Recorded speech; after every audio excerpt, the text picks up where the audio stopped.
ध्रुव, सबसे पहले बधाई हो कि आप फाइनल ईयर के साथ कॉलेज से 50 रैंक लेके निकल रहे हो।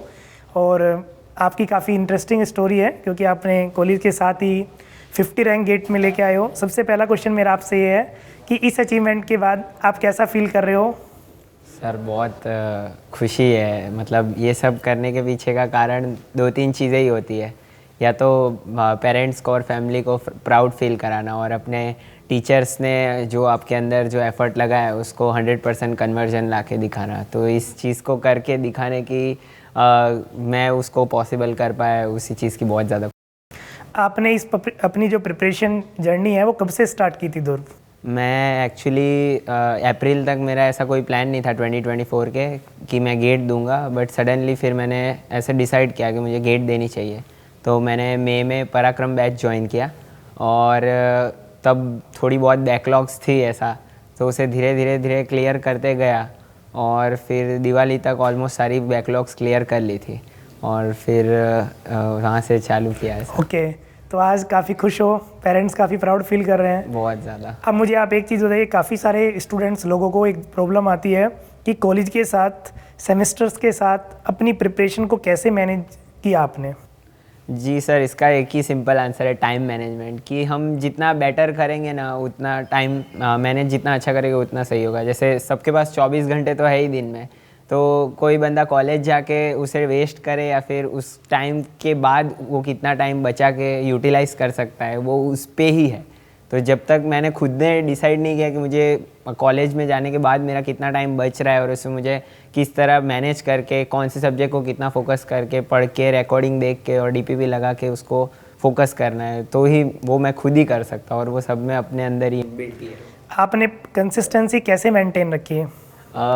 फर्स्ट ऑफ ऑल तो बीच में ऐसा हो जाता है जब सेमेस्टर एग्ज़ाम्स आ जाते हैं कि अब 2 हफ्ते 3 हफ्ते पढ़ाई हुई नहीं है, और फिर अचानक से वापस से हमें पढ़ने के लिए गेयर अप करना पड़ता है। तो तब ऐसा लगता है कि नहीं, छोड़ देते हैं, बट फिर मोटिवेशन अंदर से ही लानी पड़ती है। जैसे आपके डायलॉग्स है वो सुन के मोटिवेशन आती है, पेरेंट्स के। अच्छा, क्लास के क्या डायलॉग्स अच्छे लगते थे तुम्हें? एक तो आपका फेमस डायलॉग है, there is no substitution of hard work, honesty and consistency. बस वो चीज़ को दिमाग में रखा तो हर बार ऐसा ही लास्ट में आप याद दिला के जाते थे, तो उसी चीज़ को ध्यान में रख के अच्छे से फोकस किया। इस पूरी जो आपकी सक्सेस जर्नी है, सबसे पहले तो आपके पेरेंट्स का योगदान है, क्योंकि सबसे पहले तो ओरिजिन पॉइंट वही है, उसके बाद फिर आपका और उसका हमारे साथ।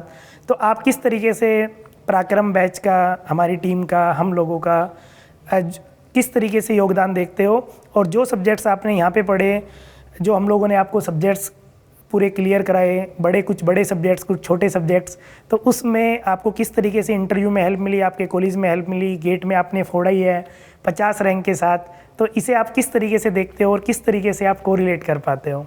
वो कॉलेज में एक माइंडसेट बन गया है कि लास्ट डे एग्ज़ाम है तो उसी दिन पढ़ के हम उसी दिन एग्ज़ाम दे देंगे, तो वो चीज़ लॉन्ग टर्म नहीं चलती है। तो यहाँ जो पराक्रम बैच में आप सब फैकल्टीज़ से जो हमने पढ़ाई की, उस चीज़ को हम लॉन्ग टर्म के लिए और एकदम डीपली अंडरस्टैंड करके दिमाग में फिट कर लेते थे, तो उसे भूलने का तो कोई चांस आता ही नहीं था। और दूसरी बात कि आपके नोट्स और डीपीपीज़ इतनी एकदम एग्जैक्ट टू पॉइंट होती थी ना, कि उसको सॉल्व करने के बाद मेरे सारे ऐसे बेसिक डाउट्स तो क्लियर ही हो जाते थे। फिर मैं PYQs पे ही फोकस करता था। तो आपको क्लास की लर्निंग कितनी इफेक्टिव लगी, कि मतलब किस तरीके से देखते हो? मतलब अगर कोई फैकल्टी आपको बोल रहा है कि ये करो, उसके बाद PYQ करो, उसके बाद टेस्ट सीरीज़ लगाओ, तो आँख बंद करके वो कर ही सकते हो, क्योंकि फैकल्टी का वो एक्सपीरियंस बताता है आपको, और वही उसको आपको उसे दिशा दिखानी है। अच्छा, जो आपने मतलब PYQs का क्या रोल मानते हो गेट के? अब तो आप गेट का एग्ज़ाम दे चुके, परफॉर्म कर चुके, तो हम लोग जो पूरी साल बोलते हैं कि भैया 2 चीज़ें इंपॉर्टेंट है कि आपको और हमारे हाथ में 2 चीज़ें हैं, एक गेट का सिलेबस कि दिमाग में भी चिपका लो और दीवार पे भी चिपका लो, और दूसरा PYQ, क्योंकि सिलेबस तो उस कंडक्टिंग बॉडी ने वो डिज़ाइन किया है, पेपर वहाँ से ही आएगा, और दूसरा PYQ जो ऑलरेडी वो एग्ज़ाम पूछ चुके हैं, उसमें क्वेश्चन तो यानी एक वो पैटर्न आपको समझ में आता है। तो मैं हमेशा बोलता हूँ कि वो पैटर्न आपको पकड़ना है। तो आपको क्लास की बातें कब समझ में आने लगी थी? सर, आपने एक डायलॉग मारा था कि I am not here to make you happy, I am here to make your exam happy. तो वो चीज़ तब रियलाइज़ हुई जब PYQ लगाने के बाद मैंने टेस्ट सीरीज़ देना चालू किया कि हाँ, ये सब्जेक्ट्स में से ये चैप्टर्स है, ये पोर्शंस है जहाँ पे से 2 मार्क्स आ रहे, जहाँ पे 1 मार्क्स आ रहे, तो उस चीज़ को फोकस किया। फिर खुद का एनालिसिस किया कि 1 मार्क्स में ज़्यादा लाना चाहिए या 2 मार्क्स में, जिससे मेरी रैंक और अच्छी इंप्रूव हो सके। तो अब इन्हें चीज़ को आज तुम्हारी रैंक आ गई है, किस तरीके से देखते हो? मैं जैसे क्लास में बोलता था कि I am not here to make you happy, I am here to make your exam happy, कि ठीक है आज मैं इतना पढ़ाता हूँ, तुम्हें हर चीज़ कराता हूँ, तुम्हें हर थ्योरी भी पढ़ाता हूँ, न्यूमेरिकल भी कराता हूँ, एक एक चीज़ की आज कई बार लग सकता है कि सर इतना क्यों पढ़ाते हैं। तो मैं बोलता था कि जिस दिन एग्ज़ाम दे के आओगे उस दिन हमारी भी और नोट्स की वैल्यू समझ में आ जाएगी। तो आज उस चीज़ को कितना कोरिलेट कर पाते हो? सर ये वही आपका आशीर्वाद है और आपकी मेहनत है जिसको हमें क्या बोलते हैं, उसको फोकस करके और इंटेंस करने का मौका मिला है। जो आपके टफ सब्जेक्ट से जब आपने ज्वाइन किया तो वो टफ सब्जेक्ट्स आपने किस तरीके से आप उसे मतलब ज्वाइन करने के बाद किन सब्जेक्ट से आपको बहुत ज़्यादा डर लगता था? क्योंकि हमारी पूरी टीम ने, मैंने, तेजा सर ने, संदीप सर ने, बाकी लोगों ने पूरा एफर्ट डाला, तो किस तरीके से कौन से सब्जेक्ट ऐसे थे जिसमें आपको बहुत डर लगता था लेकिन आपको ज्वाइन करने के बाद लगा कि यार ये तो एकदम बहुत ईजी सब्जेक्ट है? 2-3 सब्जेक्ट सारे ही केमिकल इंजीनियर के लिए प्रॉब्लम है, जैसे थर्मो हो गए, CRE हो गया, CRE2 हो गया, तो वो सब्जेक्ट मास ट्रांसफ़र है। बट जैसे जैसे हम उस कंसेप्ट को धीरे धीरे एकदम डीपली समझने लगे, जैसे आप हर एक चीज़ लिख के देते हो, हर एक चीज़ नोट्स करके देते हो, तो वो चीज़ करने के बाद और सिंपल और क्लियर हो गई कि हाँ इसका फंडा तो यही है, तो ये बदलने तो नहीं। अच्छा, एक क्वेश्चन का और आंसर दीजिए धीरे धीरे टाइम में, कि जैसे कई बार आज के डिजिटल दुनिया में लोग PDF खेलते हैं और मैं एकदम कन्वेंशनल तरीके से सारी चीज़ें लिख के आपको पढ़ाता हूँ, पूरा समझाता हूँ, एक एक क्वेश्चन क्लास में कराता हूँ, तो उसे किस तरीके से कोरिलेट करते हैं? कि क्योंकि स्टार्टिंग में कई बार स्टूडेंट्स को लग सकता है कि यार इतना क्यों लिखने की ज़रूरत है, लेकिन जैसे जैसे दिसंबर आता है तो उसकी वैल्यू समझ में आती रहती है, तो उसे आप क्या उसके बाद कुछ और पढ़ने की ज़रूरत रहती है? जी, एक तो ऑनलाइन मोड है, तो ऑनलाइन में आजकल बहुत सारे डाइवर्जन्स भी है, तो उसमें आपको पहले फोकस्ड रहना है। और उसमें जब आप वो नोट्स बनाएंगे ना, तो eight the end of 10-12 months आप वापस से कोई PDF नंबर सर्च नहीं करोगे या ये लेक्चर, ये चैप्टर, आप सीधा अपनी बुक के आपके हैंड रिटन नोट्स देखोगे, तो आपको लगेगा कि हाँ ये चीज़ मैंने लिखी थी तो मुझे थोड़ी बहुत वहाँ याद भी रह गई होगी। तो उसी चीज़ का फ़ायदा वो नोट्स बनाने से, ऐसे hand written short notes, formula book बनाने से हो जाता है। इसीलिए शॉर्ट वीडियोस भी जब हम बनाते हैं तो उसमें क्या होता है कि उसमें आप पूरा रिवाइज़ कर पाते हो, चीज़ों को कोरिलेट कर पाते हो। अच्छा, मुझे आप एक चीज़ और बताइए कि जो आपके आने वाले फ्यूचर एस्पिरेंट्स हैं, आपके बाद जो एग्ज़ाम देंगे, और मैं हमेशा बोलता हूँ कि this exam is all about your attitude, not aptitude, क्योंकि एप्टीट्यूड बहुत लोगों का अच्छा होता है। और मैं हमेशा बोलता था क्लास में भी कि देखो जिस दिन गेट का एग्ज़ाम देने जाएंगे तो बहुत सारे स्टूडेंट होंगे जिन्हें सब कुछ आता होगा, लेकिन हर किसी की रैंक नहीं आएगी, क्योंकि सिर्फ एटीट्यूड नहीं है, इंटेलिजेंस नहीं है, कंसिस्टेंसी भी है। तो जो आपके फ्यूचर एस्पिरेंट्स है, जो अभी आगे गेट देंगे, जो आपके जूनियर्स हैं, आपके फ्रेंड्स हैं, उनके लिए आप क्या सजेशन देना चाहते हो? अभी ये एग्ज़ाम मैंने फ़र्स्ट टाइम दिया था गेट का, तो मुझे थोड़ा प्रेशर तो था ऐसा कि 3rd ईयर में दे देता तो थोड़ा एक्सपीरियंस आ जाता। फ्यूचर में आने वाले एस्पिरेंट्स को पहले तो एक ही चीज़ कहूँगा कि गेट के एग्ज़ाम में जाओ तो प्लीज़ अपने इंस्ट्रूमेंट्स चेक कर लो। जैसे मेरे साथ ऐसा हुआ था कि मेरे माउस में मैं 3 दबा रहा हूँ कैलकुलेटर में, तो वो 33 बन जा रहा है, तो मैं कुछ भी मल्टीप्लाई कर रहा हूँ, स्क्वायर कर रहा हूँ, तो वो डबल स्क्वायर हो जा रहा था। तो मेरे 3-4 आंसर वैसे गलत भी हुए थे, बट वहाँ पे भगवान ने ऐसे बुद्धि दी कि वापस से चेक कर, तो मैंने क्रॉस चेक किया और वो सही भी निकले। तो फ्यूचर एस्पिरेंट्स को 2-3 चीज़ें में ये बात ध्यान रखनी चाहिए कि अपने इंस्ट्रूमेंट्स देख लेनी चाहिए, और दूसरा कि कंसिस्टेंसी मेंटेन करनी चाहिए और हार्डवर्क में ज़रा भी कमी नहीं दिखानी चाहिए। मेहनत करोगे तो रिज़ल्ट मिलेगा, आज ही नहीं मिलेगा तो कल मिलेगा, लेकिन मेहनत हमेशा रिजल्ट लेके आती है। शॉर्ट्स और नोट्स मैं हमेशा बोलता था कि पूरी साल स्टार्टिंग से बोलना शुरू कर देते हैं कि 40 पेज सारे सब्जेक्ट के जोड़ के 40 पेज की लास्ट एग्ज़ाम से पहले दिन आपको वही चीज़ें वो है। तो आपने किस तरीके से, क्योंकि देखो सेमेस्टर में मार्क्स लाना एक अलग चीज़ है और गेट में सारे सब्जेक्ट एक साथ, इंजीनियरिंग, मैथमेटिक्स भी, एप्टीट्यूड भी, सारी चीज़ माइंड में रखना it is not a easy task. तो आप किस तरीके से साइकिल में अपनी रिवीजन रखते थे, किस तरीके से चीज़ों को रिवाइज़ करते थे? क्योंकि लोगों का एक बहुत बड़ा क्वेश्चन ये रहता है कि सर हम पढ़ते तो है लेकिन हम भूल जाते हैं, और प्रैक्टिस आप किस तरीके से करते थे? इन दोनों के बारे में थोड़ा डिस्कस करिए। तो मैंने तो लेट ज्वाइन किया था, तो पहले तो मैं सारी वीडियोस देख रहा था, फिर मेरे को पता चला कि मैं अगर वीडियोस देखता रहूँगा तो रिवाइज नहीं हो पाएगा।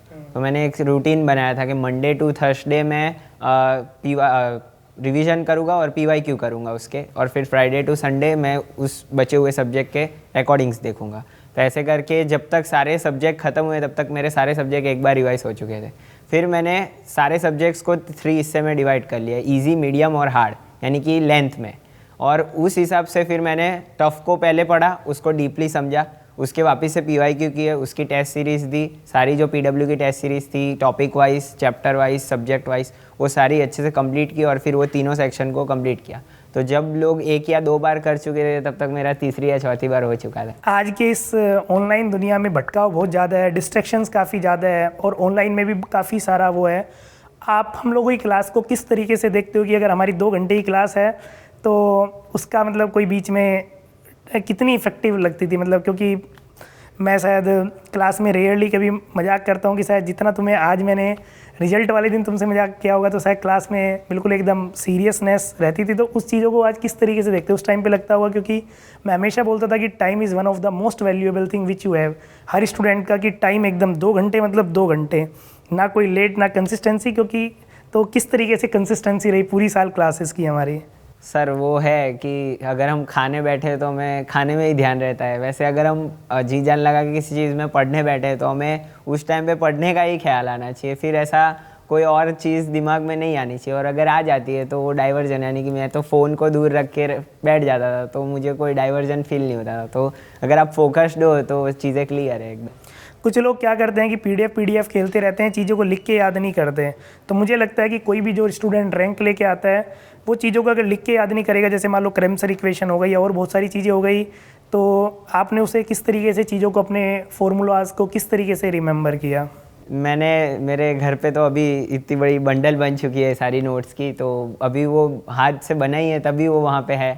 और दूसरी कि जब मैं रिवाइज़ करता था तभी मैं उस चैप्टर के साथ में ही उसके फार्मूलाज लिख लेता था, तो तभी मेरे दिमाग में उसको अच्छे से याद हो जाता था। अब देखो, सारे फ्यूचर एस्पिरेंट्स के लिए मतलब ये बहुत इंपॉर्टेंट चीज़ है दूर से सीखने के लिए। मैं हमेशा बोलता हूँ कि भैया कोई शॉर्टकट नहीं है, आपको वही याद रहेगा जो आप अपने हाथ से लिख के देखोगे। ऐसे तो किताबों में सब कुछ दिया हुआ है, PDF में सब कुछ दिया हुआ है, लेकिन जब तक आप उसे खुद से नहीं करोगे तो फिर वो जो एग्ज़ाम में जाके कन्फ्यूजन आता है, x था नहीं 1/x था, तो वो चीज़ें आप तभी वो कर सकते हो। आप बहुत इफेक्टिवली रिवाइज़ करो। और जैसे कि मैं हमेशा क्लास में बोलता हूँ और तेजा सर भी आप लोगों के पीछे पड़े रहते हैं कि भैया यूनिट, तो एग्ज़ाम में देखो 3 चीज़ें बड़ी लोग गलती करते हैं कि सबसे पहली चीज़ कि क्वेश्चन को अच्छे से पढ़ना, फिर कैलकुलेशन और एक यूनिट। तो आपने इस चीज़ को कैसे बैलेंस किया? क्लास में कई बार तुम जल्दी जल्दी में क्वेश्चन गलत कर देते थे, तो उस चीज़ को फिर तुमने काफ़ी इम्प्रूव किया, तो इस चीज़ का आपने कैसे इम्प्रूव किया? वो प्रैक्टिस से ही हो सकता है। मतलब जितनी टेस्ट सीरीज़ मैं दे रहा था उतनी मुझे पता चल रहा था, तो मैं उतनी चीज़ को अपने नोट्स के बुक में लिखता जा रहा था कि सपोज़ कहीं पे इक्वेशन में पास्कल नहीं किलो पास्कल लेना है तो मैंने 1 पॉइंट बना के उसको लिख दिया था। फिर कहीं पे यूनिट्स में ध्यान रखना है, कैलकुलेशन में ध्यान रखना है, तो मैं हर चीज़ हर सब्जेक्ट के हिसाब से लिखते जाता था, जिससे जब मैं लास्ट टाइम में वो बुक खोली फार्मूला की तो वो वहाँ पे पॉइंट्स बने हुए ही थे, तो मुझे वो भी दिख गया कि हाँ ये भी मुझे करना है। ओके, तो तुमने पूरा, क्योंकि सबसे इंपॉर्टेंट चीज़ होती है कि क्वेश्चन को पढ़ने का किस तरीके से हुआ है।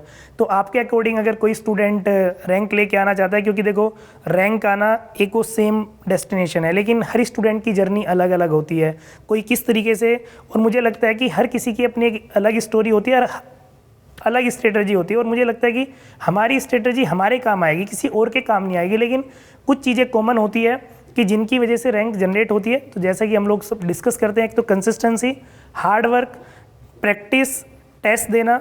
तो आपके अनुसार कब प्रिपरेशन स्टार्ट करनी चाहिए कि जो 3rd ईयर में गेट दे और फिर फाइनल ईयर में गेट दे और अच्छी रैंक लेके आके कॉलेज के साथ साथ एक PSU की जो वो एक हैप्पी लाइफ?